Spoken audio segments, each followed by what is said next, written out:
Mae yna lot fwy o bwyslais ar y ddysgu be oedd yn digwydd o fewn y sefydliad. Oedd y gwybodaeth yn cael ei yrru gyntaf'n bwysig, ond ddim mor bwysig a beth wirioneddol yn digwydd yn yr wsos ar olygu. I ddim gael y graddau, dwi'n meddwl bod o'n bositif iawn.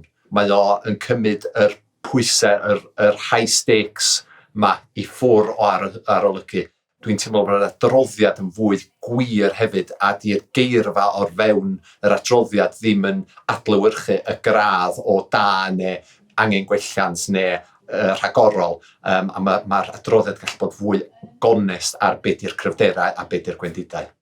Dwi'n meddwl fod 10 diwrnod dal reit hir, mae o dal yn rhoi lot o amser i boeni a meddwl beth sy'n angen i wneud, ond na, dwi'n teimlo fod yr amser byrrach o flaen ar olygiad yn bwysig. Am bod mae'n rhoi adlewyrchiad gwir a cywir o ysgol mewn sefydliad fatha uned cyfeiriad. Mae o chydig bach yn anodd chi rhieni i ymateb i ddod ar safle herwydd y pellter, ond dwi'n teimlo fod pawb wedi cael y cyfle, y bwrdd rheoli a hefyd y rhieni i cael ei llais i'r broses.